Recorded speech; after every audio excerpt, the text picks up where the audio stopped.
శ్రీ అందరు ఎలా ఉన్నారు? నేనైతే చాలా బాగున్నా. ఈరోజు ఎంతో హెల్దీ అయిన టేస్టీ గుమ్మడికాయ హల్వా ఎలా చేయాలో నా స్టైల్లో నేను చేసి చూపిస్తా. మీకు నచ్చితే తప్పకుండా లైక్ చేయండి, షేర్ చేయండి, మన ఛానల్ని సపోర్ట్ చేయండి. ఓకే, ఇది మా ఫామ్లోని బూడిద గుమ్మడికాయ, అదేనండి యాష్గఢ్. సో నేను కొంచెం పెద్ద సైజ్ తీసుకున్నాను కాబట్టి మీకు కట్ చేసి నేను ఒక 4 కప్స్ తురుము అంత క్వాంటిటీ తీసుకొని హల్వా చేస్తున్నాం. అది ఎలా అంటే 4 కప్స్ మనం తురుముతుంటే వాటర్ వస్తుంది కదా, ఇంక్లూడింగ్ నేను వాటర్తోని 4 కప్పుల గుమ్మడికాయ హల్వా తీసుకొని దాంట్లోకి డైరెక్ట్గా నేను స్టవ్ మీద పెట్టుకున్నాను. ఎలాంటి పాలు కానీ నెయ్యి కానీ ఏది యాడ్ చేయాలి, ఎందుకంటే మనం ఇది బయట కూడా 15 డేస్ వరకు కూడా స్టోర్ చేసుకోవచ్చు. పిల్లలకి చాక్లెట్ కట్లెట్ లాగా లేకుంటే సిరప్ చాలా బిస్కెట్స్ లాగా కట్ చేసుకొని అయినా హల్వా మనం తినొచ్చు. ఎలా అంటే దీంట్లో ఉన్న వాటర్ క్వాంటిటీ అంతా బాగా ఉడికిపోవాలి. సో అది బాగా మగ్గుతుంటే మనం మీడియం ఫ్లేమ్లో పెట్టుకొనే చేసుకోవాలండి హల్వా ప్రాసెస్ అంతా కూడా, ఎందుకంటే మంచిగా బాయిల్ అయితేనే ఇది ఉడకడం వల్ల ఇది ఎక్కువ రోజులు మనకి స్టోర్ చేసుకోవడానికి ఛాన్స్ ఉంటుంది. సో నేను బాగా వాటర్ అంతా మగ్గిన తర్వాత 4 కప్స్ గుమ్మడికాయ తురుముకి 2 కప్పుల బెల్లం తురుము, అది ఆర్గానిక్ బెల్లం తురుము తీసుకున్నా. సో దాన్ని డైరెక్ట్గా వేయకుండా ఒక గిన్నెలో వేసుకొని దాని మీద బెల్లం మునిగేంత ఒక చిన్న టీ గ్లాస్ వాటర్ వేసుకోవాలి. సో ఆ వాటర్ మనం ఎందుకంటే బెల్లంలో ఏదైనా మట్టి లాంటిది ఉంటే మనకేం తగలకుండా ఉండడం కోసం అని చెప్పేసి ఈ ప్రాసెస్లో చేస్తున్నా. సో ఇదంతా ఈలోపు దగ్గర పడింది. చూసారా కన్సిస్టెన్సీ ఎట్లా వచ్చిందో, దాని వాటర్ అంతా ఎగిరిపోయి మనకు గుజ్జు అనేది మంచిగా ఉడికిపోయి ఉంటుంది. సో ఇప్పుడు ఆ బెల్లం మరగబెట్టాం కదా పక్క బౌల్లో, దీన్ని ఇందులోకి వడగట్టుకోవాలి. సో స్టెయినర్తో మనం ఫస్ట్ అయితే వడగట్టేసుకుందాం. ఇలా వడగట్టిన తర్వాత బాగా దగ్గరికి అయ్యేదాకా కలుపుతూ ఉండాలి. ఇది ఒక 20 మినిట్స్ టైం తీసుకుంటుందండి. కొంచెం టైం టేకింగ్ ప్రాసెస్, కానీ హల్వా మాత్రం సూపర్ ఉంటుంది.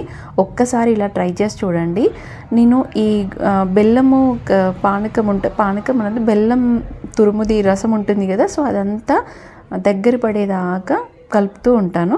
ఒక 20 మినిట్స్ తర్వాత ఈ విధంగా దగ్గరికి అయ్యి ఓన్లీ మనకి వాటర్ అనేది ఎక్కడ కనపడదు. ఇప్పుడు మళ్ళీ అదే సేమ్ బౌల్లో తీసుకొని నెయ్యి అండ్ డ్రై ఫ్రూట్స్, నెయ్యి మీకు కావలసినంత, కొంచెం టేస్ట్ నెయ్యి ఎక్కువ తినే వాళ్ళైతే కొంచెం ఎక్కువ వేసుకోండి, పర్లేదు, బాగుంటుంది. సో ఇప్పుడు నేను నెయ్యిలో కట్ చేసిన డ్రై ఫ్రూట్స్ కాజు అండ్ బాదం అండ్ నేను బ్లాక్ కిస్మిస్ వేసుకుంటున్నాను అండి. ఈ బ్లాక్ కిస్మిస్ మనం ఎక్కువ దేంట్లో వాడము, కానీ ఇందులో అయితే నేను ఇది చాక్లెట్ కలర్ ఉంది కదా హల్వా, సో బాగుంటుందని చెప్పేసి బ్రౌన్ కలర్కి బదులు చాక్లెట్ కలర్ కిస్మిస్ వాడాను. ఇప్పుడు బాగా నెయ్యిలో ఫ్రై చేసుకున్న తర్వాత నెయ్యి అండ్ డ్రై ఫ్రూట్స్ 2 కూడా మనం హల్వాలో మిక్స్ చేసుకొని ఒక 10 or 15 మినిట్స్ మంచిగా నెయ్యిలో రోస్ట్ అయ్యేలాగా కలుపుతూ ఉండాలి. ఇప్పుడు నేను ఇవన్నీ ఫ్రై చేసుకున్న క్వాంటిటీ అంతా నేను హల్వాలోకి, మన గుమ్మడికాయ తురుము బెల్లంతో కరగపెట్టుకున్న హల్వా ఉంది కదా, సో దాంట్లోకి ఇది ట్రాన్స్ఫర్ చేస్తాను. అప్పుడు నెయ్యి అనేది బాగా గుమ్మడికాయ తురుముకి పట్టి హల్వా అనేది మరింత టేస్టీగా ఉంటుంది.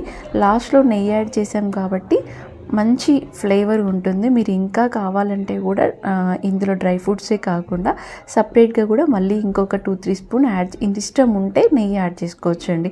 కొంతమంది నెయ్యి తక్కువ తింటారు కాబట్టి నేనైతే నెయ్యి యాడ్ చేయలేదు. సో నేను డ్రై ఫ్రూట్స్తోనే ఎక్కువ నెయ్యి వేసాను. డ్రై ఫ్రూట్స్తో కలిపిన తర్వాత బాగా ఒక 15 మినిట్స్కి మంచి ఓన్లీ నెయ్యి మాత్రమే ఇట్లా ప్యాన్ కట్టుకొని ఒక హల్వా అంటే ఏంటిది, మన ఖర్జూర్ మన మిక్సీ పడితే ఎంత స్ట్రక్చర్ అంత స్మూతీ స్ట్రక్చర్ వస్తాయి, ఎందుకంటే మనం దీన్ని మంచిగా బాయిల్ చేసుకున్నాం కదా, అందుకు. ఒకవేళ మీరు లేత గుమ్మడికాయ తీసుకుంటే వాటర్ లేకుండానైనా చేసుకోవచ్చు. ఇలా వచ్చిన తర్వాత మీరు కట్ చేసి ప్లేట్కి నెయ్యి అప్లై చేసి కట్ చేసుకోవచ్చు, లేదా అంటే డైరెక్ట్గా మనం ఏదైనా బాక్స్లోకి వేసుకొనైనా 15 డేస్ వరకు కూడా స్టోర్ చేసుకోవచ్చు. 15 డేస్ మాకు ఎక్కువ అన్ని రోజులు ఉండదండి. మేము చేసినాక 1 వీక్ కల్లా కంప్లీట్ అయిపోతుంది. కానీ బయట పెట్టుకున్నా కూడా ఇది బాగా ఉడికింది కాబట్టి ఖరాబ్ అయ్యే ఛాన్సెస్ ఉండదు. ఫ్రిడ్జ్లో పెట్టుకుంటే ఇంకా ఎక్కువ రోజులు కూడా ఉంటుంది.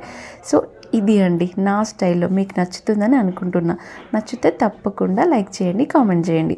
లాస్ట్లో ఇలాచీ ఫ్లేవర్, స్వీట్స్ అంటే కంపల్సరీ కదా, ఇలాచీ పౌడర్ వేసిన తర్వాత స్టవ్ ఆఫ్ చేసుకోవడమే. సో ఇప్పుడు మనం స్టవ్ ఆఫ్ చేసుకొని ఒక బౌల్లోకి అయితే తీసుకుందాం దీన్ని.